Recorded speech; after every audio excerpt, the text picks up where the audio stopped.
Hey everyone, welcome to the Explainer. So look, if you've ever tried to reason with a room full of energetic toddlers, you know it's kind of like negotiating with a swarm of highly caffeinated bees, right? But today, we are taking a deep dive into the mechanics of a deceptively simple but honestly incredibly effective teaching tool that completely tames that chaos. We're talking about the alphabet freeze dance. We're going to break down the anatomy of this activity step by step to see exactly how it seamlessly blends high-energy physical play with real, structured cognitive learning. It's a real game changer. Right out of the gate, we get this high-energy hook. It doesn't ask for quiet, and it definitely doesn't ask for stillness. Instead, it immediately drops us right into the action with, "Are you ready to move, groove, and learn?" It sets the stage perfectly for kinetic learning. The kids know immediately for sure that this isn't going to be some passive listening exercise. They are going to be active participants in this whole shebang. So, what does the roadmap for this activity actually look like? Well, it operates in four distinct phases: dance, freeze, learn letter, and act it out. It's like a giant puzzle, and we're going to deconstruct exactly how this loop works to keep kids totally hooked. All right, let's dive into the first pillar here, setting up that movement and establishing the baseline rules. The script uses upbeat, kid-friendly music as a core tool. By telling the kids, when the music plays, we dance our hearts out, the host is establishing a baseline of physical release and just pure fun before any actual teaching even begins.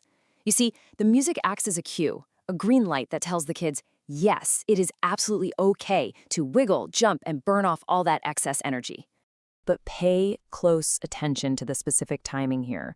The script explicitly calls for exactly 20 to 30 seconds of high-energy dancing. Now, you might be wondering, why is that number so important? Well, because it's the absolute sweet spot. It's just enough time to let kids expend that built-up physical energy without going so long that they completely lose their attention or, just get exhausted. Actually, it's basically highly calculated, structured chaos. Which brings us to the next critical phase, the freeze, the focus, and how we dramatically shift that energy. Notice how the script sets up a super clear physical expectation for the kids. Freeze like a statue is a highly visual, easily understood command.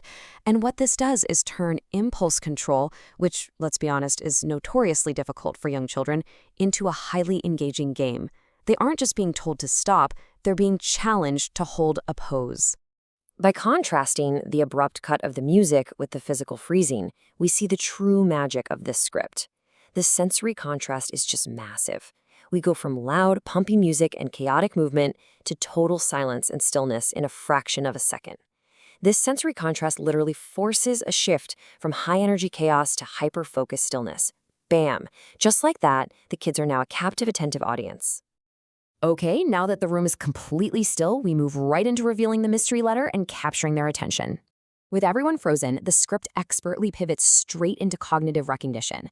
And notice the psychology at play here. First, the host immediately validates the physical behavior with a big, "Great freezing." This positive reinforcement totally rewards their impulse control. But then, rather than just saying, "Here is a letter," the script introduces the educational element as a mystery. Let's see what our mystery letter is today. That specific wording, it's perfectly designed to pique their curiosity while they are locked in that frozen focus state.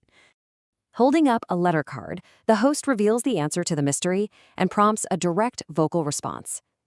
Can everyone say B? And the script intentionally includes a pause right here.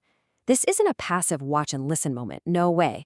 The instructor actively waits for the kids to participate and verbally confirm their visual recognition of the letter. So that takes us into the real cognitive mechanics of the activity, phonics and sound practice. The teacher is basically walking the kids up a highly structured ladder of phonetic comprehension, step by step. They don't just throw everything at the kids at once, that would be overwhelming.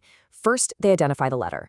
Then, they ask for the sound it makes. Then, they repeat that sound to enforce it. And finally, they ask for a word associated with that sound.